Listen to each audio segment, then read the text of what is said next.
Salut à tous, bienvenue sur notre deuxième podcast de préparation au championnat de France. Après les moins de 74 kilos, aujourd'hui on reçoit les deux meilleurs moins de 105 kilos actuels, français, donc Corentin Clément et Eliam Chande Nundu. Vous allez bien les gars? Ouais, nickel. Ça La va très bien, forme? merci. Donc ces messieurs s'affronteront le 19 décembre à Marseille, un petit peu plus d'un an après leur première bataille que Corentin avait remportée. Et on va commencer par des présentations. Donc dans l'ordre des nominations, on va commencer par Eliam. Est-ce que tu peux te présenter un petit peu s'il te plaît? Du coup, moi, c'est Eliam Chande Nundu. Troisième saison en moins de 105 kilos. C'est allé assez vite en vrai. J'ai commencé à faire des compétitions en 2022 et 2023, j'ai été champion de France. 2024, deuxième participation au championnat de France. J'ai fini deuxième. Et là, bon, c'est la troisième année sur le championnat. Et c'est quoi un petit peu tes meilleurs perfs en compétition?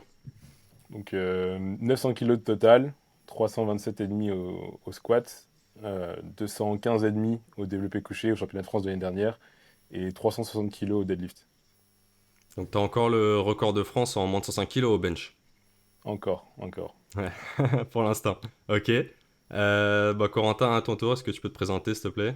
Ouais, bah moi c'est Corentin Clément.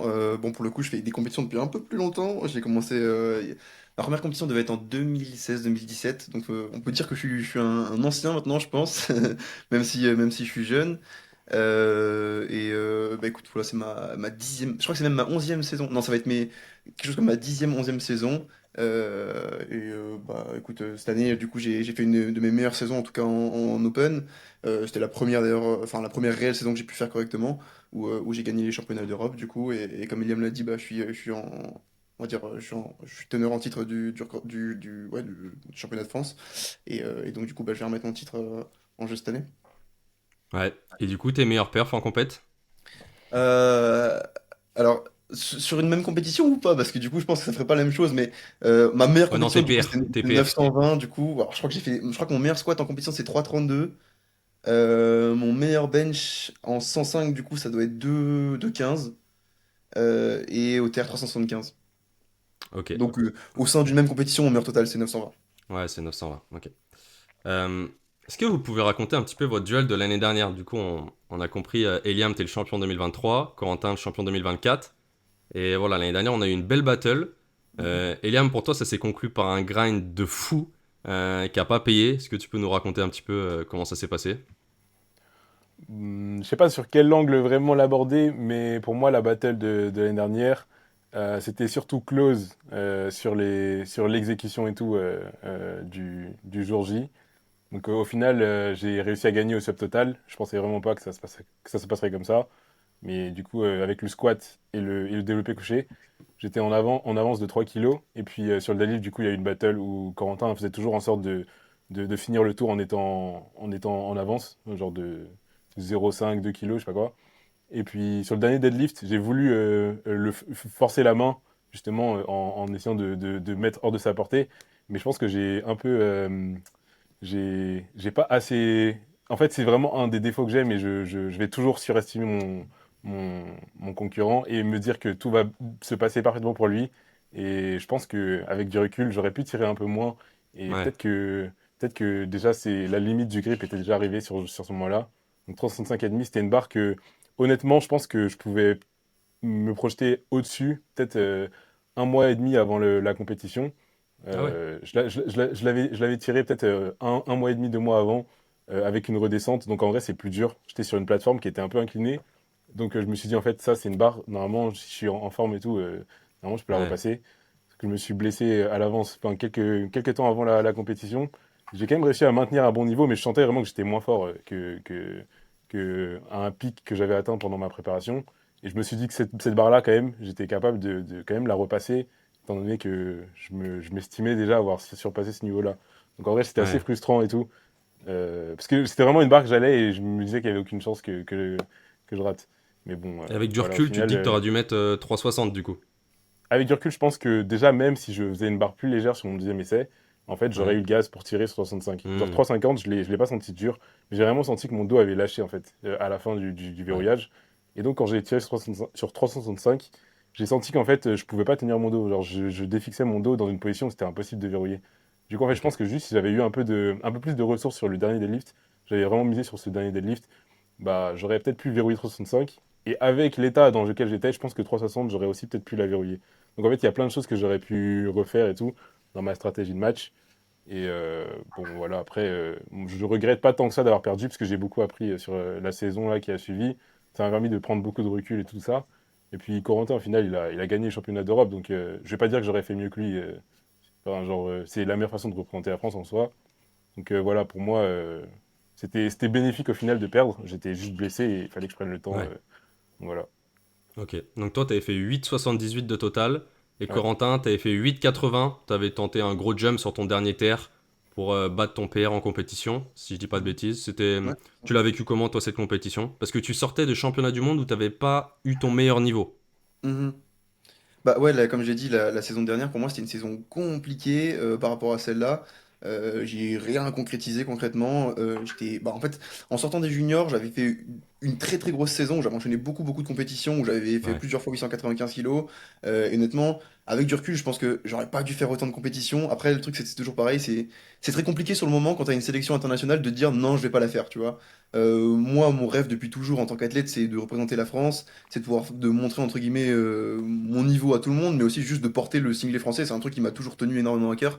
Donc du coup, quand tu reçois une sélection, et je pense qu'encore maintenant, même si je sais que ça c'est pas forcément la meilleure chose de la faire, j'aurais du mal à dire non parce que bah, Ouais, c'est dur de refuser. déjà moi personnellement, je me dis voilà effectivement je dois le faire, et en plus je me dis que si c'est pas moi, il y a plein d'autres personnes entre guillemets qui voudraient la faire, et donc du coup je- ça me ferait mal au cœur, tu vois, d'avoir eu d'avoir eu une position qui me permet du coup de le faire et de pas aller jusqu'au bout, tu vois. Donc c'est un truc que je me suis toujours dit, quand j'ai une sélection, si je suis capable de la faire, je la ferai, et du coup j'irai jusqu'au bout. Et donc la saison en question, elle m'a beaucoup coûté physiquement, j'ai enchaîné beaucoup de compétitions avec très peu de temps de repos. Et bah, j'ai tiré sur la corde, on va dire, et forcément, du coup, bah, la saison qui suivait, c'était très compliqué de performer correctement. Et donc bah, voilà un petit peu comment c'est entamé cette saison, enfin la saison préalable au championnat de France qui arrivait. Donc j'étais pas dans la meilleure des formes effectivement parce que j'ai pas pu créer une bonne dynamique. Mais après voilà, de toute façon, ça c'est le jeu, tu vois, on peut toujours trouver des trucs, des raisons pour lesquelles machin, etc. Au final ce qui compte c'est de performer bah, le jour de ta compétition, Ouais. et le reste honnêtement personne s'en souvient et tout le monde s'en fout, tu vois ce que je veux dire. Donc bah voilà, le but de la force et de tous les sports, c'est t'as une date, t'as une compétition, tu dois être en forme, et puis celui qui sera le meilleur le jour J, c'est celui qui gagnera tout simplement, tu vois. Ouais. Et Et pour revenir, du coup, parce que t'as. la question que tu m'avais posée à la base, c'est la Oui, c'est compétition ça. elle-même. Ouais. Bah forcément, je m'attendais pas à être aussi nul, et je m'attendais pas à ce qu'il y ait un match aussi proche entre Eliam et moi, pour être tout à fait honnête. Après, comme il a dit, bon, peut-être qu'il aurait pu gérer son match mieux, et je pense que c'est toujours le cas, il y a toujours des choses à perfectionner en soi, peu importe le niveau de la personne. Mais je pense que aussi, bah voilà, forcément, la manière dont je jouais mon match était aussi loin d'être parfaite. Et forcément, l'année dernière, je pense que la différence de niveau qu'il y avait entre nous est plus importante que là. Alors après, on verra bien au championnat de France où on en est cette année. Et du coup, bah, entre guillemets, le fait que je sous-performe, et le fait que, bon, globalement, je sais pas comment tu l'as vécu, je vais pas parler en ton nom, William, hein, mais je pense que tu as fait quand même une bonne compétition. Si tu vois, entre guillemets, en termes de top end, bah, tu vas chercher tous les kilos que tu peux, je pense, aller chercher au squat. Pareil au bench. Alors après, au terre, voilà, bah, ça, c'est un fait de match. Et du coup, bah, je m'attendais pas, honnêtement, à ce qu'il soit aussi proche de moi. Et sur le moment, je pense que en vrai, encore une fois, je vais pas parler en ton nom, mais comme tu l'as vécu et comme tu l'as dit, pour toi c'était une bonne chose, ça l'a été aussi pour moi parce que bah, ça fait des années entre guillemets que moi je concours, des années qu'il y a pas forcément grand monde qui peut venir me chercher en 105. Et donc le fait d'avoir quelqu'un entre guillemets qui monte en puissance et qui vient un peu te pousser, pour moi c'est toujours quelque chose d'agréable. La concurrence, je la vis bien, et c'est ce que je dis toujours, tu vois. Il y a des gens qui ont, enfin, en force, il y a des personnes qui sont ultra dominantes, et moi, ça a jamais été trop mon cas. Alors oui, quand j'étais en sub-junior, peut-être, mais forcément, dès qu'il commence à y avoir de la concurrence en junior et en open, ça a jamais été le cas, et j'ai même fait beaucoup de compétitions où je me suis pris des branlées en toute honnêteté. Et en vrai, Ouais. c'est un truc, moi, qui me drive, tu vois, genre, si je fais ce sport, c'est pas, enfin, évidemment, c'est pour gagner, parce que c'est un but en soi, mais gagner ou pas, c'est pas une chose qui m'intéresse foncièrement. Je vois le truc comme, euh, une, une montée en puissance progressive. Et je veux dire, il y a forcément des moments où on est en meilleure forme, des moments où on est en moins bonne forme, et le fait de forcément de se faire tirer vers le haut, que ce soit par des gens qui soient plus forts, ou alors des gens qui le sont pas forcément mais qui te poussent vers le haut, c'est toujours quelque chose qui moi me drive. Et je pense que ça a eu aussi une des raisons, enfin la claque que ça m'a mis de me retrouver aussi proche d'Eliam au France, c'est aussi une des raisons pour lesquelles j'ai performé aux Europes et j'ai fait une bonne saison cette année, quoi. Ok. Eliam, du coup, l'année dernière, t'as dit que tu t'étais blessé un petit peu avant les France au dos. Là, ta préparation, elle se passe bien pour cette année? Franchement, la prépa parfaite, ça n'existe pas. Genre, il y Ouais, a toujours des trucs. Donc, en fait, à chaque fois qu'on me demande, ouais, est-ce que t'es prêt, est-ce que ta prépa elle se passe bien, moi, je dis juste que je serai prêt le jour J. Donc, je viendrai avec les armes que j'ai au moment de la compétition. Mais sinon, ouais, moi, je trouve que je vis bien ma préparation. Franchement, ça se passe bien. C'est pas tout lisse. Il y a toujours des trucs, mais en fait, je suis quelqu'un de assez optimiste de toutes les façons. Même l'année dernière, quand, avec du recul, c'était une prépa qui se passait pas bien. Dans ma tête, ça se passait bien, tu vois. Donc, au final, ok. je sais pas, peut-être j'ai un biais, j'arrive à me matrixer et tout, mais j'arrive toujours à me dire que les choses se passent bien et que même, enfin, c'est un truc, quelque chose qui se passe bien, c'est relatif, genre dans le sens que il y a toujours quelque chose à tirer, même quand quelque chose de négatif se passe, genre. Donc, et Ouais. je pense que j'arrive toujours à le faire. Donc, et je vois le truc avec plus de recul que juste forcément juste cette compétition. Donc, voilà. C'est-à-dire, tu Bah, vois plus loin, tu sens que t'es devenu beaucoup plus fort dans tous les cas? mon objectif, un peu comme Corentin, c'est de me frotter au plus fort et de Ouais, toujours aller chercher, exprimer ce que je peux faire de mieux. Donc, moi, je pense que je suis un compétiteur et que forcément, me confronter à des gens de plus en plus forts, ça me drive. Je vois un peu ma carrière comme un shonen et c'était super bien fait dans le sens que je me suis jamais pris vraiment une branlée comme Corentin a dit, juste parce que, par la force des choses, je me suis toujours retrouvé avec des adversaires qui étaient souvent au-dessus de moi, mais de très peu. Il y a plein de ouais. fois où Il y avait toujours match. j'ai réussi à clutch et gagner alors que les gens étaient plus forts que moi. Mais souvent, j'arrivais à me rapprocher. Même quelqu'un qui, sur le papier, était beaucoup plus fort que moi, souvent, sur le match, j'arrivais quand même à finalement tirer mes cartes du jeu. Donc, au final, voilà, genre, je me dis que step by step, genre, j'ai juste envie de monter les échelons et tout, aller sur des adversaires de plus en plus forts. Et même si là, j'ai l'impression qu'il y a un gros gap, je pense que je vais trouver la force de le fermer au fil du temps. Ok, ok. Toi, Corentin, ça se passe bien? Ouais, bah, c'est un. Comment dire, encore une fois, cette saison, c'est une saison où j'ai fait beaucoup de compétitions, donc tu vois, je prends du recul sur toutes les prépas.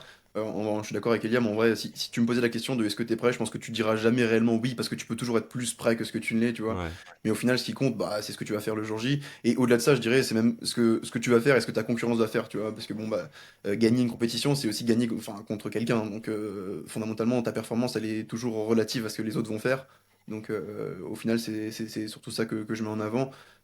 T'auras beau être aussi près que tu veux, bah, si la personne en face de toi est meilleure que toi, tu le seras pas assez, et vice-versa, tu vois. T'auras beau être très nul, même si, entre guillemets, je dis pas ça d'un point de vue péjoratif, Mm. si la personne en face de toi l'est encore plus, bah, tu gagneras, et encore une fois, c'est ce qui compte. Donc, bah, écoute, moi, en tout cas, je suis content de ce que je fais, et après, on verra bien le jour J, hein. hmm. Non, en tout cas, il n'y a pas de bobo ces derniers temps pour un de vous deux. Vous arriverez plutôt en forme. Alors, je vais Franchement, pas, pardon, je te coupe la parole. vas-y, non, vas-y, Je vas-y, vois vas-y. qu'il reste encore 10 jours, tu vois ce que je veux. Enfin, il Oui, reste oui, c'est moins de sûr. 10 jours, une Ouais. semaine. Donc, je vais rien dire, tu vois, mais en tout cas, pour l'instant, tout va bien. Pour l'instant, ça va. Et toi aussi, Eliam? Moi, franchement, ça va, mais c'est plus dans la gestion des facteurs qui me limitaient. Genre, je veux dire, ça s'évapore pas du jour au lendemain et tout. Il y a des trucs, des gènes et tout que tu as toujours. Mais juste apprends à mieux les gérer et juste exécuter d'une façon Mhm. qui te limite pas. Genre, il y a même des trucs en fait qui étaient des gènes il y a un an et ça a vraiment métamorphosé la façon dont j'exécute mes mouvements parce que ça me donnait un feedback et tout. Et ça m'a appris à juste mieux me placer. Et souvent, en fait, ça révèle les facteurs limitants dans ta progression et tout. Genre, tu sais que si cette articulation, elle tolère pas quelque chose, c'est qu'il y a un problème. Donc, au final, moi, je trouve que c'est juste. Enfin, peut-être qu'il y a des. Je veux pas dire, il y a. En fait, pour moi, genre, juste être en bonne santé, c'est un spectre, genre. Et je pense que je suis dans un spectre qui me permet de performer. Mais je vais pas dire qu'il y a rien du tout, tu vois. C'est juste ça, en fait. Ok. Bah, Euh, fondamentalement, je suis assez d'accord avec lui sur le fait que. J'ai envie de te dire, si je me sens trop en forme et j'ai l'impression qu'entre guillemets tout va bien, c'est probablement juste que je m'entraîne pas assez aussi, tu vois ce que je veux dire? Donc en fait, ouais, t'auras toujours des c'est petites c'est aussi le douleurs, des principe petits. un petit peu du sport de relativement haut niveau, c'est tu flirtes avec cette limite de Hmm. est-ce que c'est trop, est-ce que c'est juste ce qu'il faut, et parfois c'est un peu trop, parfois c'est un peu moins, et justement tu joues avec cette jauge, tu vois. Ouais, bien sûr.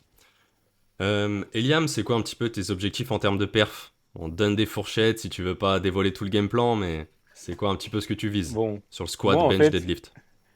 honnêtement, il y a quelque chose qui me hype dans ces sports, c'est la notion des records. Genre, je sais pas pourquoi, Ouais. mais moi, ça me hype. Et quand je suis arrivé dans la catégorie, le truc qui me paraissait le plus hors de portée, c'était vraiment le record au squat. Et là, à ma compétition, là, pour ma qualification, il y a Tu t'en es un mois et rapproché. demi, et je m'en suis rapproché à 5 kilos. Je pense que j'aurais pu squatter au-dessus du record, Ah ouais? 4,32,5. Je pense que j'avais de la marge en vrai. Et Ok. je m'attendais pas autant. En fait, genre, comme je m'entraîne assez léger, des fois, c'est dur Mhm. même pour moi, de réaliser, genre, jusqu'où va ma top end. Et puisqu'il n'y a pas de match et il n'y avait pas vraiment de truc à jouer, genre, j'ai juste essayé de viser quelque chose qui me permettait d'estimer ce que je valais et de me rapprocher et d'être sûr que je puisse envoyer les 900 kilos que j'avais promis.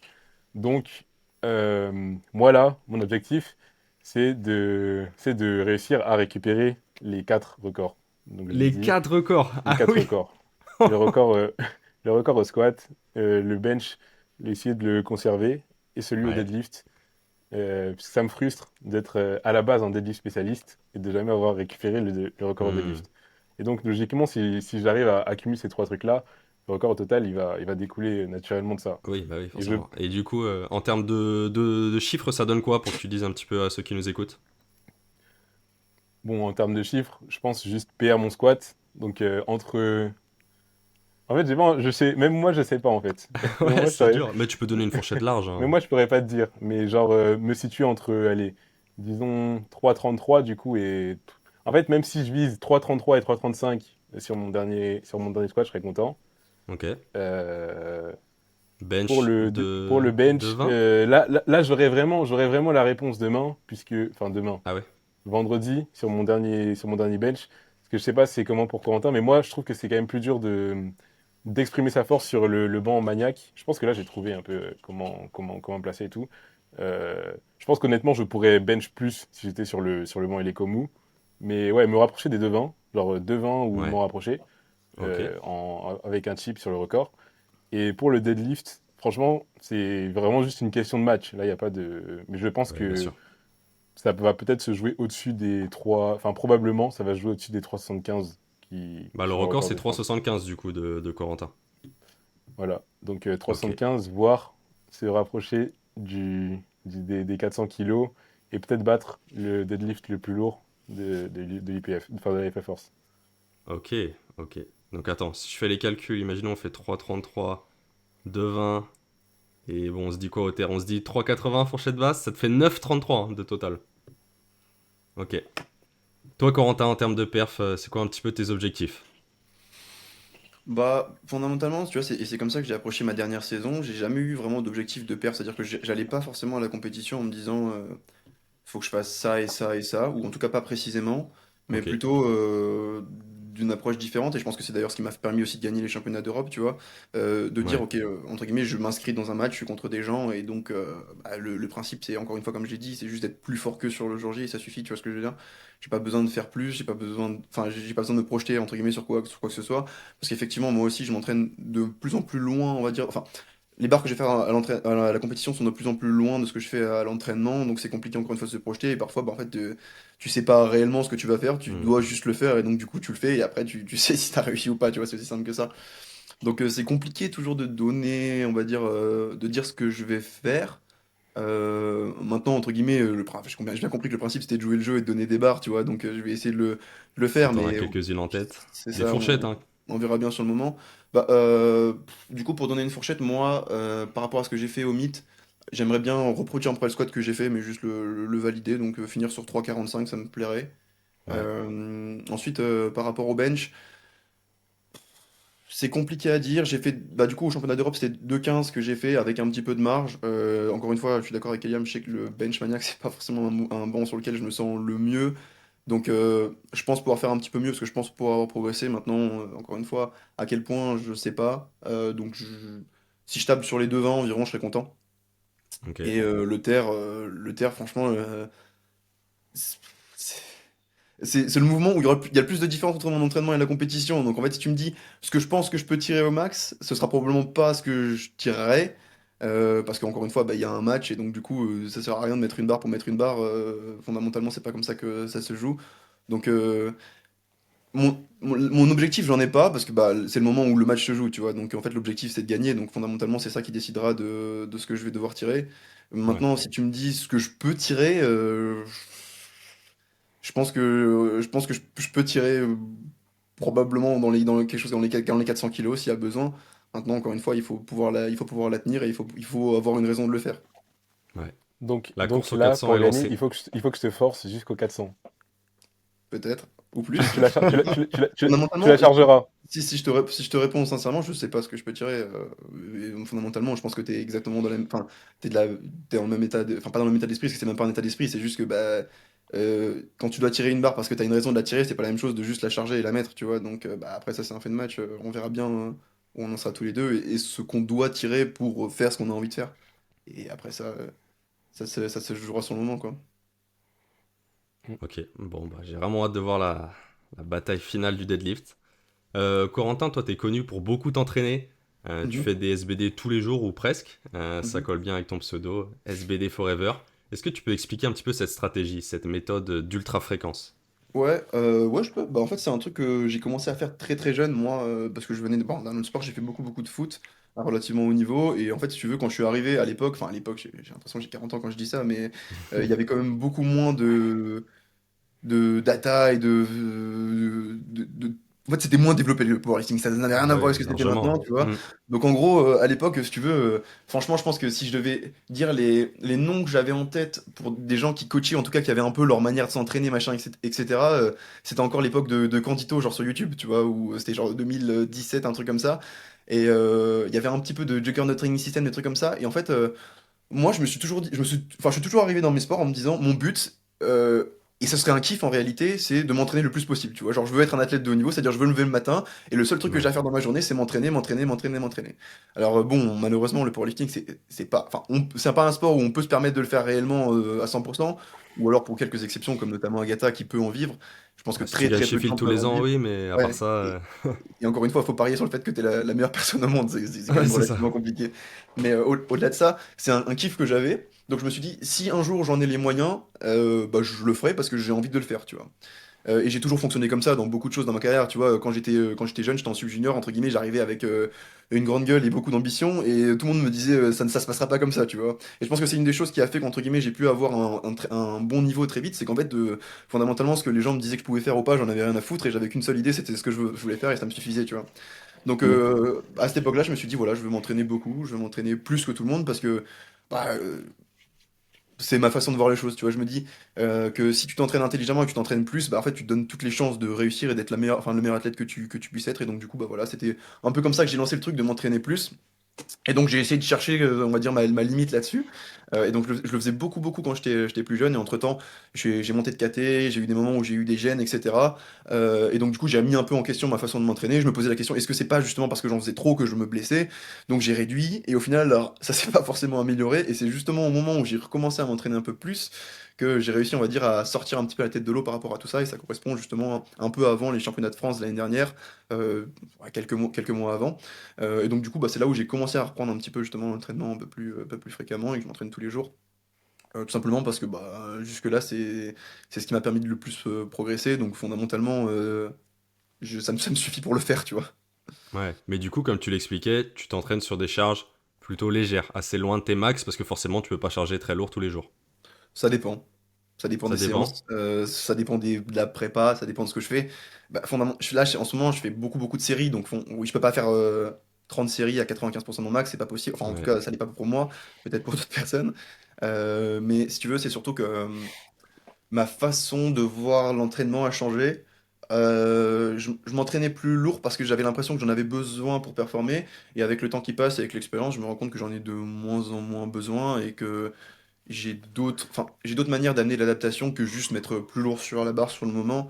Ouais. Même si évidemment ça reste une nécessité. Enfin, si je faisais des séries à la même charge toute ma vie, je progresserais plus au bout d'un moment. Mais je pense qu'il y a beaucoup d'autres choses, et notamment bah, la quantité de travail que tu peux faire dans une semaine, dans un blog, peu importe, ta saison, qui va t'amener à créer des adaptations. Et donc c'est pour ça qu'en fait je m'entraîne moins lourd, mais aussi tout simplement parce que On va dire, si tu veux, dans ma façon de m'entraîner, quand je m'entraînais moins souvent, j'étais un profil où je me hypais beaucoup plus, j'allais chercher beaucoup plus d'intensité sur chaque séance. Là, ça l'est un peu moins. C'est-à-dire que si tous les jours je mettais dans des étapes pas possibles pour soulever des charges, oui, je pourrais pas tenir la quantité de travail que j'ai à faire sur une semaine, quoi. Oui, forcément. Toi, Eliam, tu t'entraînes comment? Un peu moins de fréquence sur les trois mouvements, j'imagine? Peut-être Mais plus de renfort? je pense qu'on est vraiment très opposés du coup sur Ouais, la façon de s'entraîner, mais aussi dans les profils du coup. Moi, je pense que je suis vraiment peut-être un hyper répondeur, donc je pense que même très tôt, j'ai eu beaucoup de résultats en faisant très peu, et donc même ça fit aussi certaines limitations et tout que j'ai et tout en termes de capacité de travail et tout ça. Donc pour moi, c'était juste plus cohérent de continuer de me préserver et tout dans mon intégrité physique et de surfer sur ça et en misant surtout sur la qualité du travail que je faisais. Enfin, je suis pas en train de dire que forcément quand on en fait beaucoup, on fait du junk volume, mais je pense que forcément quand on fait quand on a moins de séries, je pense que la capacité à se concentrer dessus, elle est plus importante parce que bah, forcément il y en a moins. Et puis voilà, moi j'ai vraiment capitalisé sur ça et puis je pense que je veux pas forcément, je veux pas forcément parler à sa place, mais je pense que dans le cas de Corentin, même s'il y a des rendements décroissants en rajoutant beaucoup de séries, je pense que forcément ça a un bénéfice. Il y a forcément à avoir à gratter peut-être un 1 ou 2%. Moi je pense que dans mon cas de figure, le bénéfice que j'en tirerais genre, avec mon profil, il est disproportionné par rapport à ce que ça me fait risquer et tout. c'est Donc, lié à tes genoux, par exemple, au squat? ouais, par exemple, mais pas que. Genre, même au bench, encaisser un gros volume et tout Ouais, sur mes épaules, c'est pas forcément quelque chose que j'arrive à faire. ok. Et au terre, on tradit Et peut-être les lombaires, la classique un peu dure ou pas spécialement? bah, le tradi, le deadlift, vraiment, c'est le lift où on voit vraiment que je suis spécialiste du mouvement parce qu'avant, j'arrivais à m'entraîner avec une grosse intensité, un gros volume, vraiment, et c'est vraiment à cette phase-là que mon deadlift était en train d'exploser l'année dernière. Et il y a Ouais, vraiment eu un moment où ma récupération ne matchait pas vraiment ce que je pouvais, ce que je faisais pour continuer de pousser ma progression. Et c'est là que ça a craqué. Et maintenant, là, j'ai un peu revu la façon dont je m'entraîne sur le deadlift. Et donc, même sur celui-là, je suis un peu plus conservateur, un peu plus side max sur la qualité des séries. ok. Genre, j'ai pas besoin de beaucoup de séries pour maintenir mon niveau. Et puis voilà, et c'est là que j'ai atteint vraiment mon meilleur niveau sur ce mouvement. Genre, je me dis que j'ai réussi à squat 330 kilos en faisant des séries de 5 à 220. Je sais que j'ai tellement de levier et de progression. Genre, faire 3-4 séries de 5 à 220 et squatter 330.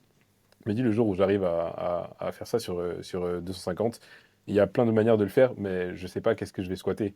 Et pour moi, genre, après, on a un budget à l'entraînement et tout à allouer pour travailler plein de qualités, que ce soit la capacité à produire de la force, développer sa masse musculaire ou sa technique. Moi, j'arrive à intégrer des trucs techniques assez rapidement, genre, donc j'ai pas l'impression d'avoir besoin de répéter beaucoup. Et puis, genre, je préfère allouer le reste sur développer ma masse musculaire, donc ouais, plus de renfort. Et Ouais. puis, juste avoir plus d'unité motrice à contracter. Et puis, bon, pour l'instant, c'est quelque chose qui me réussit, mais bon, évidemment, ça dépend des profils, hein. Il y a vraiment des gens juste qui récupèrent très bien, et tu sais que pour générer une adaptation, il faut juste en faire plus. Et donc, voilà, genre quand peut-être que. Et c'est évidemment quelque chose qui évolue pendant la carrière, hein. Peut-être qu'il y a un de mes lifts qui va commencer à bloquer, et je serais pas complètement fermé à l'idée de juste en faire plus quand ça marchera plus, Hmm. justement, Mais pour d'en l'instant, faire ça un marche, peu donc... moins. Voilà. ok. Et tu t'entraînes combien de fois par semaine, du coup? 4. 4. J'ai Ok. deux squats, 2 deadlifts et 4 bench. Ah ouais, donc ouais, même ouais, deux squats, c'est pas beaucoup pour un powerlifter de haut Ouais. niveau comme toi. Ok. Avec un qui est très très sub max. Ouais. Mais tu t'es quand même vraiment amélioré cette année, parce que t'es passé de 8,78 l'année dernière, du coup, au France, à 900 récemment, avec pas mal de marge au deadlift, comme tu l'as dit. Est-ce que c'est dû à un focus plus important sur sur certains facteurs ou pas spécialement, c'est juste la suite logique des choses? Franchement, je pense que c'était. Je pense qu'en fait, la blessure que j'ai eue l'année dernière, elle a révélé pas mal de limitations et tout dans ma façon de bouger et tout ça. Et que ça m'a vraiment indiqué en fait dans quel axe je devais travailler. Donc maintenant, juste, je me sens beaucoup plus mobile et tout sur les membres inférieurs. Ah ouais? Avant, c'était vraiment une force, hein, parce que je suis très raide. C'est vraiment une force. Genre, c'est difficile pour moi de m'écraser, genre en bas d'un squat, parce que juste, c'est déjà dur d'atteindre cette position. Mais Ok. c'était aussi limité dans la façon dont je pouvais répartir les contraintes et tout sur mes articulations, notamment vraiment sur mon genou droit, genre. Et j'ai vraiment fait appel à beaucoup de gens et tout qui m'ont aidé genre juste régler des compensations et tout que j'avais depuis des années et tout, genre de traumatisme et tout que je m'étais fait. Et ça a vraiment aidé à genre juste mieux répartir les contraintes et tout sur mes jambes, libérer un peu de la capacité, parce que juste avant, si je fais peut-être 5, si je fais 3 séries, mais que genre il y a une jambe qui travaille, genre ça divise vraiment par deux le travail que je peux faire. Donc au final, j'ai libéré de la capacité en bougeant mieux sur mon squat, en me plaçant mieux et tout ça. Et puis évidemment, du coup, on va dire, la quantité la banque de fatigue, elle est commune sur mon dos, que ce soit sur le squat et le deadlift. Donc ça m'a libéré aussi de la capacité pour faire des séries plus productives sur mon deadlift, une meilleure compréhension et tout aussi de mon placement. Voilà, et puis le développé couché, c'est un peu lié aussi aux compensations que j'avais, genre, parce que ça me faisait aussi trop utiliser une épaule. Là, ça se débloque et tout. Je pense que c'est pas encore vraiment complètement levé. Je pense il y a encore je pense que j'ai pas encore eu mon déclic final au bench, genre, et que je pourrais performer encore beaucoup plus Ok. quand ça va se faire. Mais ouais, c'est des petits trucs et tout, bout à bout, qui m'ont aidé à libérer de la capacité juste en ayant un corps qui bouge mieux et tout. Et je me sens en Hmm. meilleure santé. Et puis, du coup, voilà, genre, mes séries sont plus qualitatives, j'en tire un plus gros rendement, et puis voilà. Ok. Toi, Corentin, pareil, t'as passé un plateau cette année, si je puis dire. Parce qu'avant Mhm. les Europes, en mars, t'avais pas PR en compétition depuis 2021. Mhm. Ton meilleur total, il est resté bloqué à 8,95. Et aux Europes, t'as fait 9,20, donc plus 25 d'un coup. Et au Mhm. SW Meet, si on compte ton troisième squat, dont non validé, et ton troisième terre que t'as failli verrouiller, ça t'aurait donné 9,52. Donc à 106,7, un petit peu plus lourd que la KT, mais pas de beaucoup. Comment t'expliques cette progression du coup cette année? Bah, alors, déjà, entre guillemets, avec des si on refait le monde, donc oui, avec un troisième squat validé, machin, etc., des totales projetés, tu peux en faire des miracles, tu vois ce que je veux dire? Donc dans ce cas, Ouais, tu prends toi l'entraînement, oui, donc... Enfin, juste, je vais mettre un petit disclaimer là-dessus. Pour qu'un total soit validé, bah, faut qu'il soit validé tout simplement, tu vois? ouais, Donc bien sûr. je pars Mais de ce même si on postulat-là. comptait 9,20 aux Europes, ça reste un gros PR, Ouais, quoi, je bien veux dire. sûr. Mais je suis d'accord avec toi sur le fait que je suis plus fort que je l'ai jamais été, et sur cette saison de Hmm. manière générale, hein. Juste, forcément, en fait, si tu prends le niveau que j'ai fait, par exemple, sur des championnats où j'ai fait 895, bah, si je validais mon troisième squat là aussi, et que je tirais mon troisième terre, bah, je faisais aussi 9,20. C'est pour ça que je veux dire que il Ouais, faut mettre, entre guillemets, un contexte à la performance et comprendre d'où elle vient et, et d'où viennent les ouais, bien chiffres, sûr. et pourquoi ils Hmm. sont réalistes ou pas. Euh, Maintenant, oui, c'est clair que j'ai passé un plateau, bah, je pense que déjà au championnat d'Europe, parce que, encore une fois, c'est une chose de faire un total sur une compétition où t'as aucune opposition, et c'en est une autre de le faire quand t'as un match. Donc, si tu veux, en fait, un total pour moi, plus le temps passe et plus j'ai envie de dire que ça vaut quasiment rien. Parce que, en fait, 920 aux Europes, bah, c'est ce que j'avais besoin de faire pour gagner la compétition. Tu vois ce que je veux dire? Peut-être que si j'avais dû faire 925, j'aurais fait 925. Peut-être que si j'avais dû faire 930, j'aurais pu faire 930. Je sais pas. Et peut-être que j'aurais aussi fait moins si les gens contre moi étaient moins forts. Tu vois? Donc, en fait, Ouais. si tu veux, le total, pour moi, reflète pas forcément ton Ton niveau niveau du moment. exact à Ouais. l'heure actuelle, mais plus le niveau dont tu avais besoin pour arriver à Ok. la finalité de ta compétition. Donc Hmm. je pense que j'étais déjà plus fort avant, mais il y avait une notion d'exécution que j'avais du mal à faire, que j'ai bien réglé, je pense, sur cette saison. Et après, bah, c'est ça qui a fait la différence. Au-delà du fait que, comme j'ai dit, bah, j'ai quand même beaucoup modifié ma façon de m'entraîner. Donc je pense que bah, forcément, je progresse plus que je l'ai progressé sur les dernières années, et qu'en fait, ce qui va faire que je suis capable ou non enfin, de mettre un gros total sur la plateforme, c'est l'exécution, comment est-ce que tu te places dans ton groupe, les risques que tu prends aussi sur tes mouvements, parce que forcément, quand on voit les flights qu'il y a au championnat d'Europe, au championnat du monde, en général, c'est du 8 minutes, donc tu es obligé de faire des gros jumps sur tes essais, donc si tu loupes un troisième, bah, tu as directement 20 kilos de moins sur ton total, et bah, forcément, ça fait une grosse différence.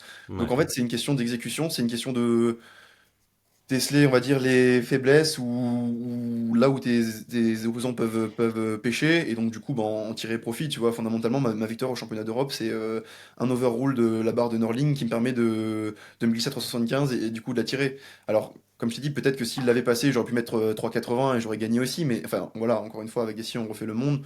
Donc oui, j'ai jamais été aussi fort. Et je pense qu'effectivement, bah, encore une fois, le total OSW Meet, enfin le total. La performance, du coup, la prestation, on va dire, parce que le total était pas beau, mais voilà, l'a bien montré. Mais c'est une chose d'être fort, c'en est une chose de le matérialiser le jour J, quoi. Ok. Parce que du coup, on parle d'exécution. Malheureusement, t'as bullé au squat en juin au Worlds. Mhm, T'avais réussi tes 3 essais à la force, mais les mhm, arbitres et le jury ont jugé que t'étais pas au standard. mhm. Alors, il y a eu plusieurs choses, notamment ta position de Oh, départ. le jury, je te reprends, mais ça change rien à la finalité, Ouais. c'est le jury, parce que fondamentalement, je suis validé à chaque fois par les arbitres et je suis repris par le jury. Ah ouais, à chaque Donc, fois c'était comme ça? Ok. ouais, à chaque fois, je prenais Ok. deux blanches et il y a un validé par le jury. Il me semblait qu'une fois. Ok. Et Alors, peut-être que je te dis des bêtises, mais en tout cas, je sais que deux fois sur, la troisième, je t'avoue que j'ai ouais, pas forcément gardé des bons il y a pas souvenirs une de la fois où t'as compétition, été donc c'est validé? possible. Enfin, où Il t'as me été semble invalidé au pas, début? il me semble pas, il me semble que c'est trois fois le Ok. jury. Ok, c'est possible. Et au Silent Worker Mid récemment, comme on a dit, t'as validé seulement ton opener au squat. Cette Mhm, fois-ci, c'était surtout pour la depth. mhm. Est-ce que du coup tu fais un travail, tu mets des choses en place pour être plus clean sur les standards au squat? Est-ce que tu penses que tu seras un petit peu plus tranquille sur ça au France? Bah, en fait, si tu veux, fondamentalement, ce qui s'est passé au championnat du monde, c'est compliqué à dire, c'est une question de standard, mais une question aussi d'application de la règle, tu vois. C'est-à-dire que euh, tu, s- enfin, le standard, c'est pas quelque chose de binaire, tu vois. C'est pas A ou B, c'est une appréciation. Enfin, c'est toi, t'as une multitude de positions que tu peux utiliser pour arriver à un standard, et ensuite, t'as Ouais, une multitude de personnes et de conditions qui peuvent te juger sur ton standard, ce qui fait qu'il y a une multitude encore en plus grande de résultats à ça. Donc, fondamentalement, tu flirtes toujours avec le truc, et c'est ce qui fait aussi qui crée la performance. Maintenant, ce que j'ai compris au championnat du monde, effectivement, c'est que bah, la position de départ que j'avais était pas concluante, ou plus ou moins la position de barre que j'avais était pas concluante. Donc là-dessus, j'ai travaillé effectivement parce que bah, si enfin, si on va dire, tu pars du principe que le problème c'est l'arbitre et donc du coup que tu laisses la chance entre guillemets à juste qui tu as en face de toi de décider si tu vas réussir ou non, bah pour moi c'est un problème. Et c'est pas ce que je suis en train de dire. Je suis pas en train de dire que le problème c'est les arbitres, mais je veux dire, voilà, je préfère, on va dire. Aller de l'avant et enfin prendre les devants et me dire voilà je vais prendre moins de risques ouais, là-dessus pour avoir bah, plus c'est de chances mieux. de valider, chose qui pour le coup je pense est vraiment mieux parce que bah, j'ai plus aucun problème avec ça au Center Kermit. Maintenant, la def, bah, on va pas se mentir, le Center Meet c'était un mythe pour le show, tu vois. T'étais Ouais, là, le but c'était de faire plaisir aux gens. Donc évidemment que si j'avais voulu jouer le truc plus safe, j'aurais pu mettre moins lourd, faire une troisième barre.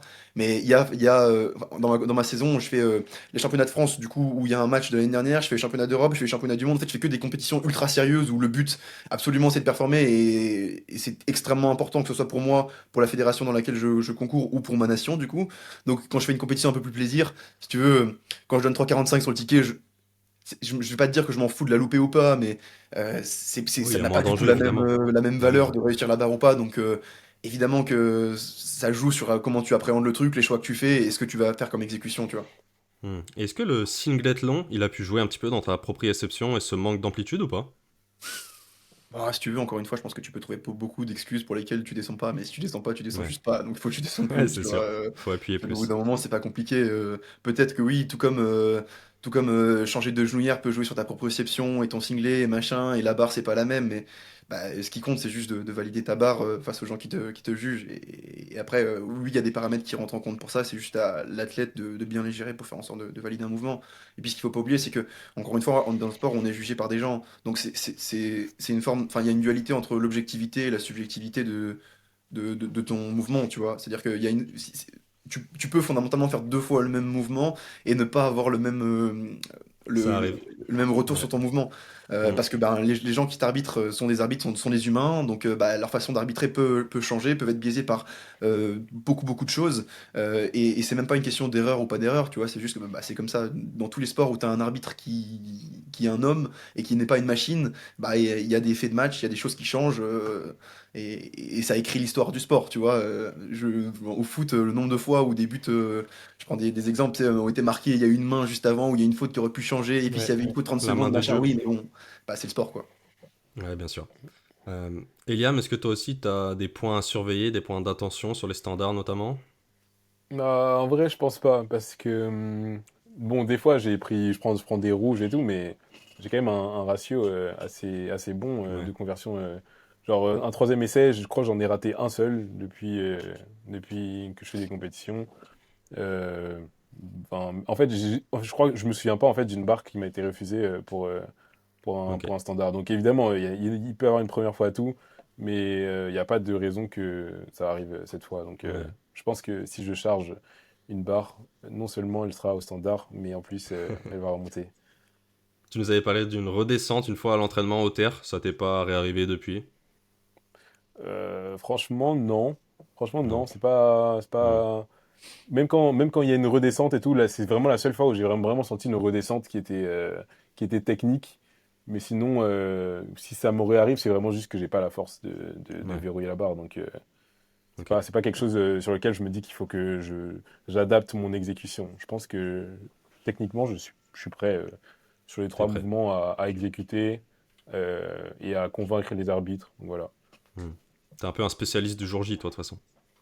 Bah, moi, je suis un compétiteur. Ben, je pense que sur 365 jours, je pense que Corentin, il va être plus fort que moi, 364. Mais le 19 décembre, je pense que voilà, ce sera différent. Ok. Euh, Corentin, toi, t'as beaucoup d'expérience à l'international, on en a parlé, t'es habitué à la pression. Mhm. Mais est-ce que les championnats de France, ce serait pas la compétition qui amène le plus de pression? Parce que forcément, si tu les remportes pas, bah potentiellement, tu vas pas aller au championnat d'Europe, au championnat du monde. Est-ce que tu as plus de pression pour ces championnats de France-là que tu as eu au monde, aux Europes? Hmm, C'est une bonne question. Je t'avoue que c'est pas trop une question que je me pose. Ok, Bon, si je devais me poser 5 secondes pour réfléchir, je te dirais que non, mais en fait, pour moi, la pression, elle vient pas forcément des gens ou de ce qu'on attend de moi, mais plus de ce que j'attends de moi directement, tu vois. Donc en fait, encore une fois, gagner ou pas gagner, ça me dérange pas. Ce qui compte, c'est juste que bah, je montre un beau visage, que je sois fort. Et après, s'il y a une personne qui est plus forte que moi, bah, elle est plus forte que moi, tu vois. Pour moi, c'est le principe du sport. En fait, t'es toujours en opposition, mais si tu veux, t'as deux manières de voir une victoire. Soit tu fais en sorte d'être meilleur et du coup de juste gagner parce que t'es meilleur, soit entre guillemets de, de rendre tes adversaires moins bons ou de jouer sur ces choses-là. Et pour moi, tant que je remplis mon rôle qui est d'être le meilleur, derrière, peu importe la place que ça me donne, ça me va, tu vois. Alors évidemment, je suis pas en train de dire que je veux perdre, hein, c'est pas du tout ça. Mais tu vois, c'est un peu comme ça que on va dire dernièrement, j'approche mes compétitions et je pense qu'au final, ça réussit plus. Et notamment bah, au championnat d'Europe, tu vois, je venais pas forcément avec l'idée en tête de gagner. Enfin, encore une fois, je me disais pas que j'allais perdre. Mon objectif, c'était ouais. évidemment de placer le mieux possible, mais je me disais pas, ok, il faut absolument que je gagne. C'est ce truc-là qui va faire que ça va faire la différence. Non, Tu veux juste, bah, tu surtout fais des faire ton meilleurs meilleur matchs. jour et... C'est ça, Ouais, voilà. Et après, bah, en fait, ok. une fois que toi, tu as donné toutes tes cartes enfin, pour montrer que t'es à ton meilleur niveau et le faire, le reste, c'est un fait de match. Donc, si tu veux, encore une fois, on peut trash talk, on peut dire beaucoup de choses. Au final, ce qui compte, bah, c'est ce qui se passe le jour J, tu vois. Hmm. Mais que t'es pas forcément quelqu'un de stressé, en tout cas avant ou pendant la compétition. Non, parce que pour moi, bon, après, chacun voit la chose comme il le veut, hein, mais pour moi, si tu donnes tout ce que tu as à donner tous les jours de ta préparation jusqu'à ta compétition, en fait, t'as aucune raison d'être stressé parce que tu as fait tout ce que tu as à faire pour être à ton meilleur niveau, tu vois. Hmm, bien sûr. Ok. Toi, Eliam, tu ressens beaucoup de pression ou pas? On sait qu'il y a quand même pas mal de monde derrière toi. Bon, bah, t'arrives contre le champion d'Europe. Comment tu te sens? Ah non, au contraire, franchement, je pense que la pression, elle n'est pas de mon côté. Parce qu'en soi, j'ai déjà perdu. Enfin, j'ai rien à perdre. Donc, moi, je suis juste là pour faire le maximum. Et puis, en fait, pour moi, il y a une question de destin. Genre, si on regarde vraiment ce qui se passe, ma progression, elle est plus importante. Donc, si on regarde juste la trajectoire, je me dis que c'est juste une question de temps. Et je suis vraiment convaincu que, quoi qu'il arrive, genre, c'est une question de destin. Donc, c'est pas vraiment quelque chose qui est entre mes mains. Moi, je me dis que c'est entre les mains de Dieu. Et que, quoi qu'il arrive, en vrai, que je gagne ou que je perde, bah, j'aurais vraiment fait le maximum de ce que j'ai fait. Et vraiment, je veux juste que mon attitude, elle glorifie Dieu, peu importe ce qui se passe. Donc, je suis pareil, je suis pas en train de dire que je vais perdre. Je pense que je vais gagner. Mais je veux dire que finalement, ça fera juste partie de mon histoire et que j'utiliserai peu importe ce qui va se passer, genre comme une façon d'avancer. Et puis voilà, hein. Corentin, il est 20 kilos devant toi aux nominations, du coup. Est-ce que tu penses que ça fait de lui un favori clair et de toi un outsider? Ou est-ce que tu penses que vous êtes à peu près égal à égal dans l'esprit des gens? Je pense que on est clairement pas, on est clairement pas dans un truc d'égal à égal, je pense, dans l'esprit des gens. puisque ce qu'il affiche à l'entraînement crée un gap énorme avec ce que moi j'affiche à l'entraînement. Du coup, je pense que les gens se rendent peut-être pas compte que l'année dernière, il y avait peut-être que 2 kilos qui nous ont séparés au total, mais je pense que le gap de force était plus grand que ça. Je pense que cette année, les top end, elles sont beaucoup plus proches. Même moi, je ne saurais pas dire où ça se situe, mais je pense qu'au final, c'est beaucoup plus close cette année et que ça va se jouer et tout vraiment sur l'exécution le jour J. Sur le papier, peut-être qu'il paraît comme un favori, mais je suis convaincu que quelqu'un qui regarde vraiment plus attentivement se rend compte que bah, il y a pas de net favori pour moi. Ok. Vous pesez combien actuellement? Corentin, t'es à combien là? 107,5, 108 dans les eaux-là. Ok. Et toi, Eliam? Moi, je suis à 109 kilos, Ok. T'es plus lourd, toi. mais Et je suis plus léger que pendant ma prépa de l'Imperium. Donc, t'étais monté lourd, t'avais mis une photo à 114 si je dis pas de bêtises. ouais. Après c'était quand même, c'était quand même un poids avec une grosse rétention d'eau. Genre, Ok, j'ai jamais oui, je me pesé doute. 114 Oui. kilos le matin et tout, genre en pleine diète. Mais j'étais quand même monté bien lourd et tout, vers 111, 112. Et au final, j'ai fait, j'aime pas trop faire les water cuts. Genre, j'aime pas trop jouer avec Ouais. l'hydratation. Au final, ça s'était bien passé. Et j'étais parti d'un poids quand même assez lourd. J'ai cut de peut-être 110, 111. Donc là, je pense que si mon cut il commence vers les 108 et demi, moi je perds très facilement du poids juste avec mon gut cut. Et après, je me sens rarement affecté vraiment par le cut. Souvent, juste, c'était vraiment mon protocole de refeed que maintenant j'ai vraiment optimisé. Ouais. Et je sens pas trop la différence. Ou alors, la différence, elle est vraiment compensée par l'effet du pic, on va dire, entre guillemets. Donc, c'est Ouais. assez rare que je me mette sous une barre et que je me dise, waouh, cette barre, j'aurais pu la faire à l'entraînement et là, je peux pas. Genre, souvent, c'est plutôt l'inverse, même avec le cut. Ok. Toi, Corentin, pareil? Du Ou coup, tu sens par l'effet rapport. du cut? Bon, non, bon, après là, je suis relativement très léger par rapport à ce que j'ai Ouais. pu faire. Donc, en vrai, un cut de 2,5, c'est même pas réellement un cut, hein. Surtout avec Hmm. les quantités que je mange, etc. Il y a quasiment pas de manipulation d'eau. Donc, non, non, non. Bon, je l'ai eu senti plus tôt dans ma carrière quand je les faisais trop agressivement ou que j'étais encore, on va dire, en phase de calibration sur comment le faire correctement. Après, c'est toujours compliqué aussi de savoir est-ce que c'est le cut qui fonctionne pas, est-ce que c'est la fin de ta prépa, est-ce que c'est machin. Parce que fondamentalement, tu changes beaucoup de choses quand tu arrives jusqu'au jour J, donc c'est facile de remettre toujours tout sur enfin, sur le dos du cut, mais ça peut être beaucoup, beaucoup de choses qui peuvent rentrer et qui Mm. peuvent faire que tu surperformes ou que tu sous-performes le jour J. Ouais. Corentin, toi, t'as déjà fait une année en moins de 120 en 2019. J'ai même Est-ce déjà que fait tu des penses compétitions en plus. Voilà. en plus de 120? Oui, oui, j'avais vu ça. Est-ce que tu penses y retourner un jour en moins de 120? Euh, c'est une bonne. Enfin, en fait, c'est compliqué de te répondre pour la simple et bonne raison que je fais probablement ma meilleure saison, même si effectivement je fais pas une Ouais. compétition de championnat du monde qui est incroyable. Donc c'est compliqué de quitter une KT et quand je suis bon, enfin en fait, je pense, pour être honnête, je pense que c'est même peut-être plus simple de quitter une KT quand t'es bon, quand t'es moins bon. Parce que si tu veux, c'est un truc tout bête, je vais pas, je déteste fuir l'opposition, tu vois. Pour moi, justement, je suis un compétiteur, donc le but c'est d'avoir des gens contre qui tirer. Donc, si tu veux partir d'une KT où t'as absolument pas tout gagné, pour moi, c'est compliqué, tu vois. Donc, j'ai encore beaucoup de choses à prouver, je pense, avant de monter. Alors après, peut-être que le choix se fera entre guillemets sans que je le fasse réellement de lui-même. Et dans ce cas, bah, ce sera juste le cas. À l'heure actuelle, je me vois pas monter en 120 parce que je pense que j'ai encore beaucoup de marge en 105, j'ai encore beaucoup de choses à faire. Donc, je vois pas l'intérêt de monter en 120, mais peut-être un jour, ouais. Hmm. Et toi, Eliam? T'es balèze, hein? Et t'as l'air grand? Tu fais quelle taille? Je fais 1m85. Je pense que Ok. Corentin est plus grand que moi. Ouais. Tu fais combien, Mais Corentin? Je fais un 80, ouais, un 88 dans les eaux là. Ok. Et du coup, Eliam, ouais, ouais, est-ce que donc, la KT-120, elle serait pas faite pour toi?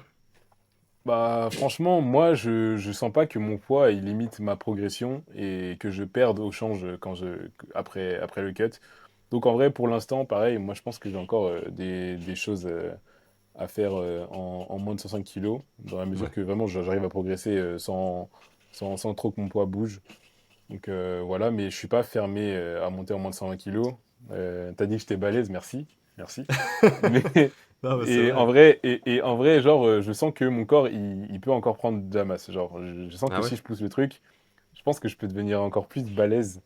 Hmm. Et je pense vraiment que si je faisais 120 kilos, il y a certaines limitations que j'ai, genre par exemple au développé couché, qui pourraient être complètement levées. Et genre, enfin, je pense vraiment que par exemple mon deadlift, en termes de levier, je perdrais pas trop.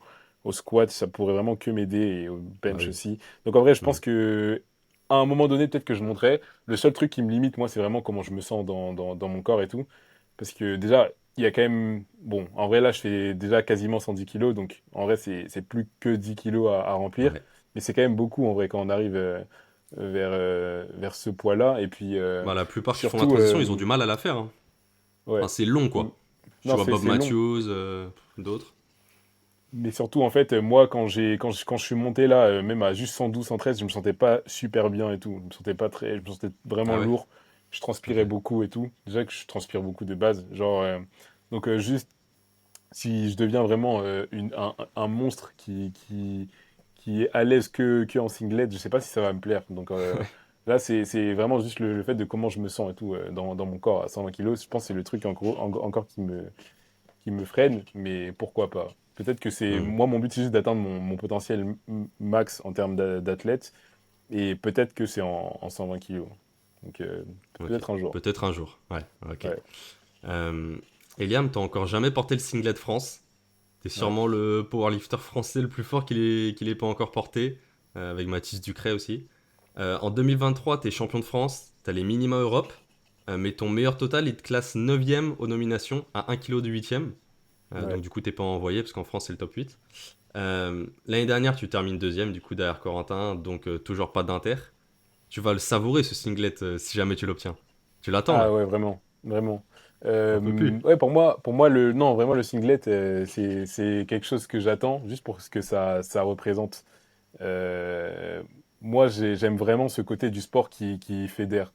C'est-à-dire, peu importe le sport et tout, quand il y a un match des Bleus, enfin, tout le monde est derrière. Genre, ça rassemble vraiment tout le monde. Et moi, Bah j'aime oui. vraiment représenter un athlète qui rassemble les gens. Moi, je suis vraiment un entertainer. Moi, je suis vraiment là pour que les gens, quand ils allument YouTube pour regarder un live et que je suis en Vous kiffez. compétition, qu'ils kiffent et qu'ils soient pas déçus. Genre, et je suis convaincu qu'à chaque fois que je vais monter sur le plateau, ça sera le cas. Peu importe que je gagne ou non, je sais que je vais donner toute ma personne pour vraiment que les gens soient fiers. Et je pense que à ce titre-là, si je représente la France, vraiment, à chaque fois que je représenterai tous les powerlifters français, les gens sont vraiment genre, honorés en fait de la performance. C'est vraiment ça que je veux incarner. Donc bon, je suis pas frustré en soi de pas avoir encore le singlet. Peut-être l'année dernière, je t'aurais répondu différemment. Mais là, je pense juste que, comme je t'ai dit, il faut être patient et tout. Et c'est qu'une question de temps. Et puis, pour moi, tous les singlets de France ne se valent pas, évidemment. Il y a des catégories où c'est plus facile de l'avoir. Quand tu fais du bench only en moins de 53, Oui. évidemment, c'est plus facile.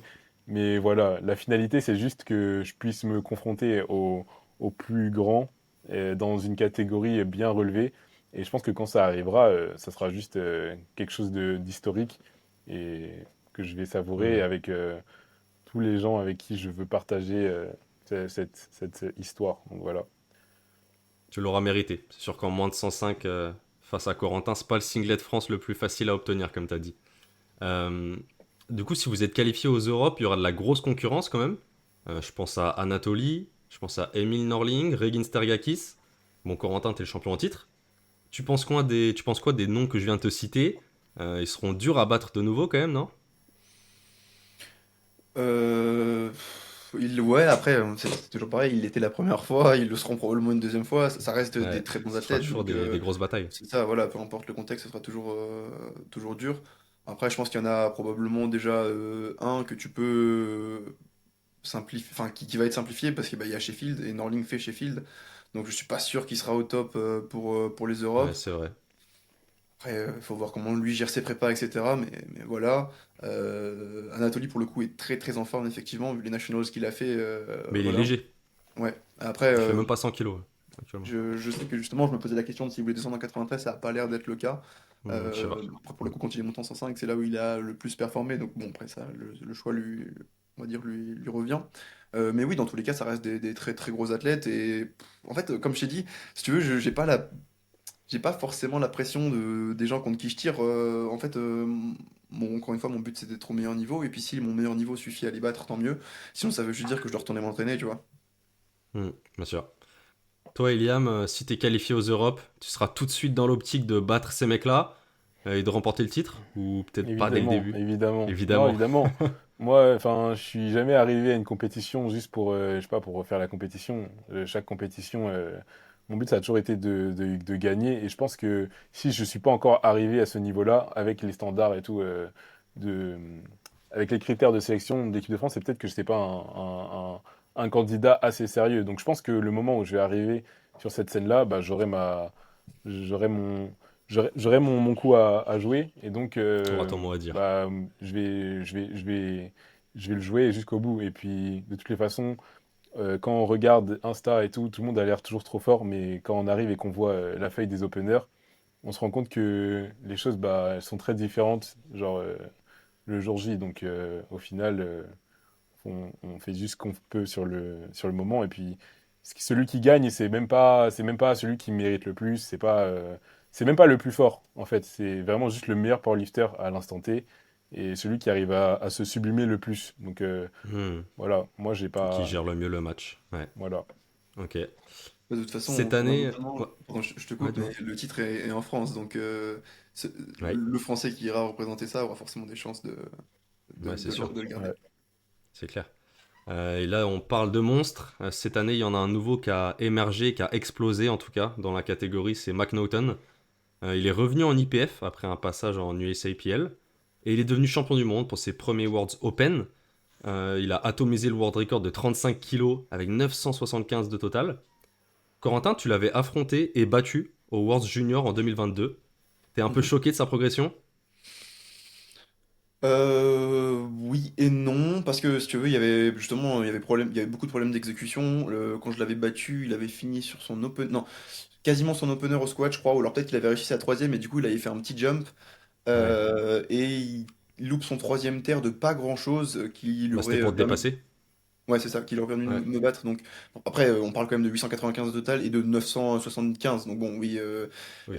entre guillemets, tu vas pas chercher 80 kilos juste comme ça avec un essai au squat et au terre, mais est-ce que sa progression, enfin, en fait, sa performance de manière générale, oui, elle est incroyable parce que bah, il met 40 kilos en record. Alors, le record était globalement bas, je pense. Plutôt bas, Il y ouais. a encore quelques KT où les records sont bas, en 105, notamment en 120, où maintenant je le trouve assez bas. Ouais. Donc, en fait, c'est toujours pareil, c'est compliqué de se projeter parce que oui, il atomise le world record, mais quand tu compares un peu statistiquement par rapport aux autres KT, là où on était le 93, là où on était le 83, ça reste une très très grosse performance. Je suis pas du tout en train d'amoindrir, mais c'est moins impressionnant quand tu le vois de cet œil-là. Après, il faut pas oublier, c'est qu'il y a aussi une grosse notion d'engouement, tu vois. C'est-à-dire que si personne n'a jamais fait 950 en 105, le mec qui va faire 970, il faut qu'il arrive à se projeter, à se dire, ok, je vais mettre 25 kilos ou 20 kilos à enfin, à toutes les personnes qui ont essayé de le faire. Donc, même si la performance, elle est relative, je pense que c'est compliqué de toujours comparer les KT aux autres parce que bah, quand t'as trois mecs qui sont ultra chauds dans une KT, ça pousse tout le monde à être chaud et vice-versa. Quand t'as Ouais. pas grand monde dans une KT, bah, ça pousse pas grand monde à performer. Et il y a des records aussi d'ailleurs qui montent pas forcément plus en ce sens. Je pense que par exemple Olivares aurait pu faire monter plus le record en plus de 120 à un certain moment s'il l'avait voulu, mais en fait il a aucun intérêt, et d'autant plus avec Sheffield qui amène un petit peu des notions différentes de la performance, parce que bah, forcément c'est un des mythes les plus importants Ouais. qui existent à l'heure actuelle, puisque bah, l'aspect financier il est infiniment supérieur à n'importe quelle autre compétition. Donc, euh, donc c'est toujours compliqué de mettre les trucs en performance. Mais oui, si je devais répondre brièvement à ta question, c'est sûr que sa performance, elle est incroyable, mais est-ce qu'elle est inattendue? Pas tant que ça, fondamentalement. Ouais. Bon, il avait déjà du potentiel quand tu l'avais affronté, de toute façon, on avait vu. Mhm. Euh, Eliam, toi, t'en penses quoi de McNaughton? Il est monstrueux quand même. Tu penses qu'il est trop Bah, loin ou vous allez le chercher là? je pense pas qu'il est trop loin, mais moi je me dis que, enfin, j'avais vu venir et ça rejoint un peu ce que je parle de. Il y a des choses qui sont inévitables, dans le sens que, en fait, quand tu vois sa trajectoire, évidemment que c'est impressionnant, mais c'est pas non plus inattendu. En fait, si tu le suis un peu sur Instagram, tu voyais qu'il y avait quelque chose qui montait et tout progressivement, et qu'il Ouais. attendait juste le moment pour frapper, tu vois. Donc, moi, je m'attendais à ce que. Et en fait, je me rendais bien compte que il y avait pas l'engouement qui était à la hauteur du niveau du gars. Et que quand Bah, il il était allait en arriver, les USAPL, gens. hein. Mais, ouais. Ouais, Mais ouais, il mais faisait des il y a même des 9,50 et lifters tout. USAPL, il y a même des lifters USAPL qui avaient Oui. plus de Oui. gaz Mm. que lui. Mais lui, je trouve qu'il passait un peu en dessous des radars. Et je savais que quand il allait C'est vrai. arriver, et que ça allait choquer. Et c'est quand même impressionnant parce que je pense qu'il peut outlift au total pas mal de moins de 120. Genre, en De soi, 120, ouais, bah ouais. pour moi, McNaughton peut outlift Bob Matthews. Donc, Bob euh, Matthews, carrément, il a fait 1010 là moi, je quand même. pense. Moi, je pense que Anthony peut aller chercher vers les 1000 de total en vrai. Bah pour le Donc, coup, de oui, toute 1000, façon, ouais. Il a toujours eu de la marge sur ses totaux. Ouais. on aura la réponse à Sheffield. Mais même avec ça, je pense pas qu'il est inatteignable. Genre, donc, Ok. après, peut-être que c'est une catégorie où son plafond est plus élevé. Mais je pense que, genre, je veux dire, en fait, en termes de performance absolue, si je continue de progresser, enfin, je suis convaincu que si j'ai cherché vraiment mon potentiel maximal, que ce soit en 105 ou en moins de 120 kilos, je pense que je peux me rapprocher de quelque chose que Anthony fait dans un équivalent qu'il fait Ouais. là maintenant en moins de 105 kilos. J'espère. Parce que du coup, on a parlé de Sheffield, il y aura 3 moins de 105 kilos. Ça va être la KT la mieux représentée chez les hommes, avec les 93 aussi. Du coup, il y aura McNaughton, un autre américain, Keenan Lee, et Emile Norling. Ça va vous faire chauffer la tête, ça. Bah, Corentin, t'en penses quoi de Sheffield? Tu regardes tous les ans, j'imagine? Oui, bah oui, bien sûr. Bah, faut pas... c'est un peu la Coupe du Monde à l'heure actuelle Ouais.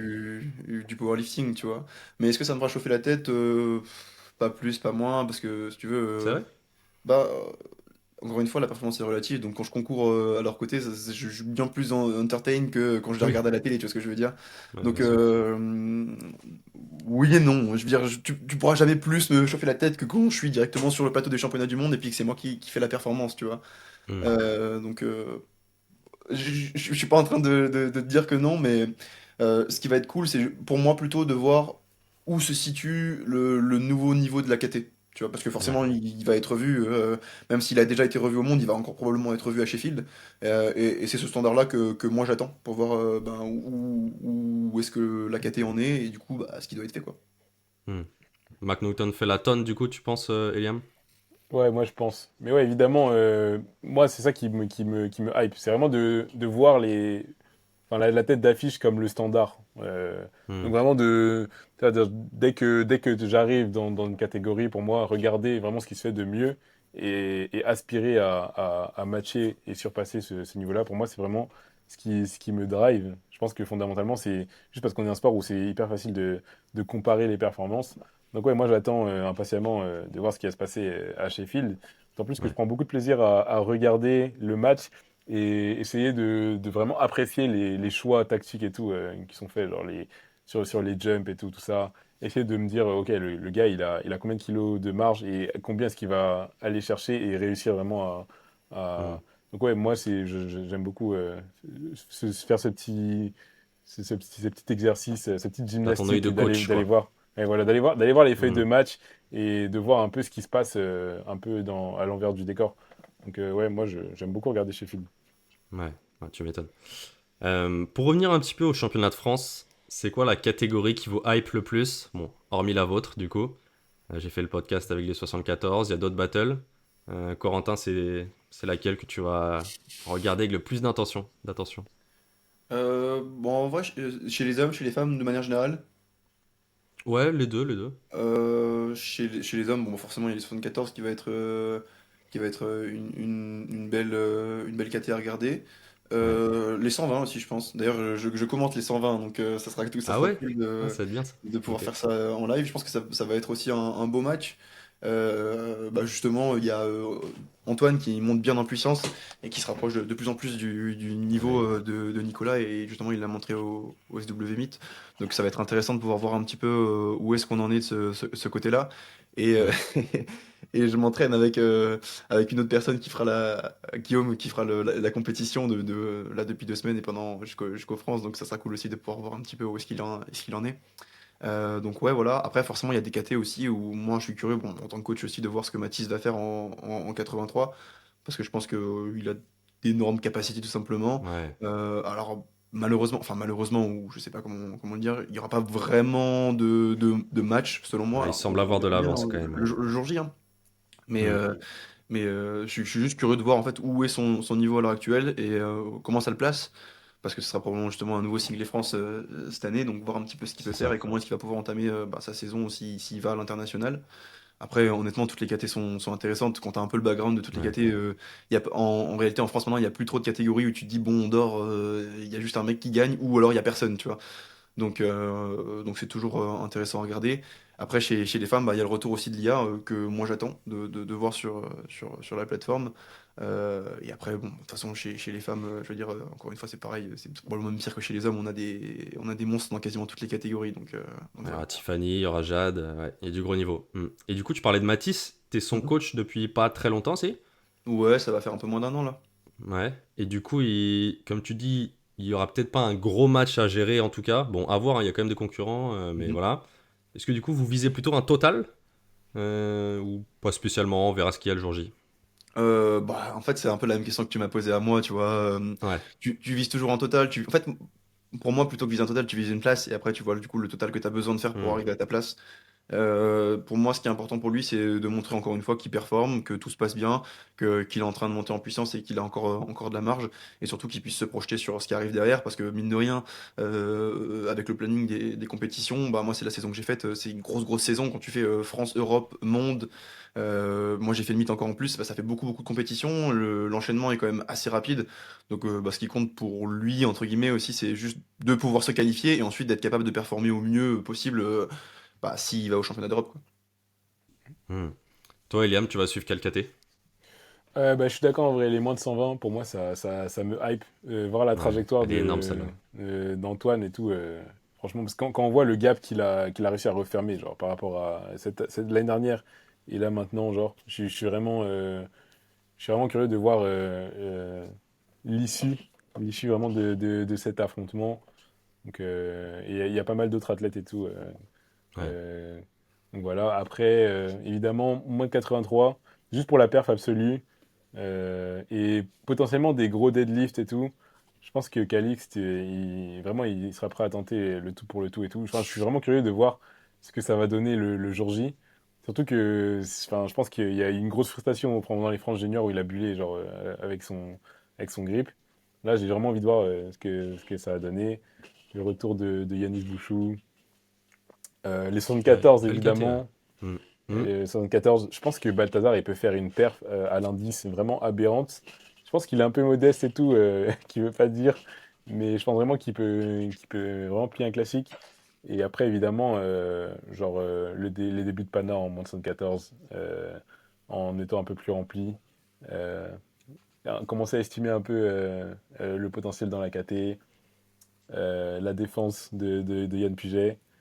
Non, franchement, non, non, mais vraiment un peu toutes les catégories et tout, parce que c'est des athlètes qu'on connaît un peu de près ou de loin dans un peu toutes Bah les oui, forcément. catégories à force.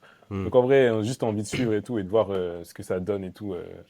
Voilà. Et puis, quand même en moins de 105 kilos et tout, pour moi, ça me hype.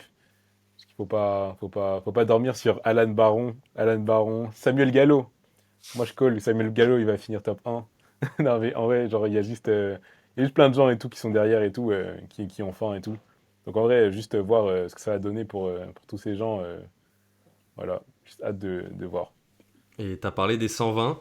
Là, si tu devais faire un prono, quel athlète des championnats de France va faire le plus gros deadlift? Donc, je pense surtout à Corentin, toi, Nicolas et Brutus. Fais-nous un petit prono.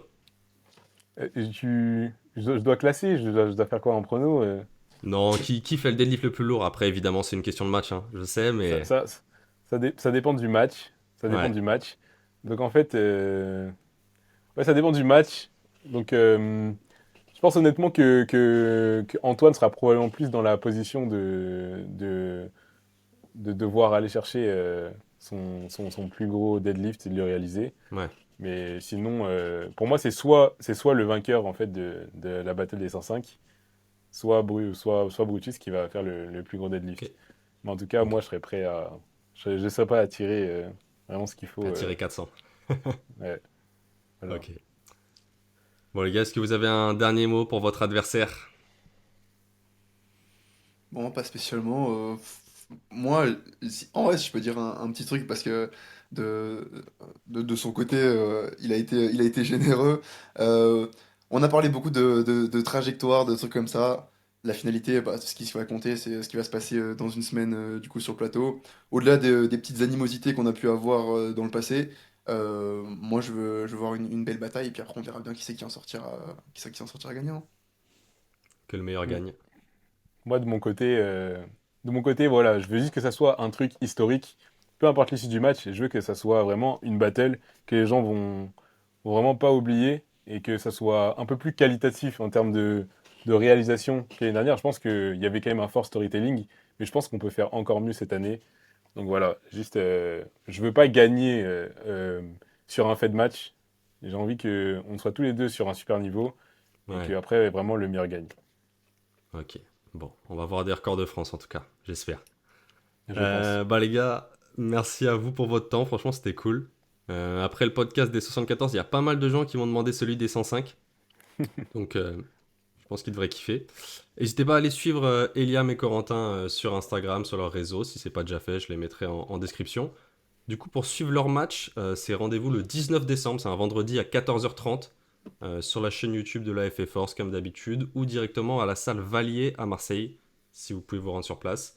Voilà, vous l'avez compris, la battle, elle est immanquable. Faut poser un congé payé, faut se mettre en télétravail si vous voulez. Faut regarder ça vendredi après-midi ou pas. Du coup, pour rien louper des championnats de France, évidemment, abonnez-vous sur notre Instagram, TikTok, @grind.actu. On a lancé un grand concours de pronostics sur chaque catégorie, sur les meilleurs à l'indice. Il y a un classement live des meilleurs pronostiqueurs, il y a déjà 400 participants. Donc le site s'appelle Pickforce. Il y a des lots à gagner pour les 3 premiers. Donc le produit de votre choix de la nouvelle collection SBD Resolve, un pack VIP ou Wildlife Media pour votre prochaine compétition, et un t-shirt FA Force. Donc voilà, il y a des belles choses à gagner pour le podium. Sur 400 participants, va falloir être chaud, mais ça va être une guerre sur Peak Force aussi. Voilà. Si vous avez une intuition sur le gagnant des 105 entre Corentin et Eliam, rendez-vous sur peakforce.fr. Je mettrai bien sûr le lien en description. N'hésitez pas à poser un like si le podcast vous a plu, à nous dire en commentaire si vous voulez qu'on invite d'autres athlètes. Voilà, on a parlé des moins de 120 par exemple. Dites-nous si Enfin, ça ce que vous j'allais chauffe. dire, là c'est l'occasion. Ouais, c'est carrément. Je pense Nicolas Brutus, c'est pas mal. Donc, bon, on va voir. Dites-nous en commentaire. Allez, salut. Le grind ne s'arrête jamais. À la prochaine.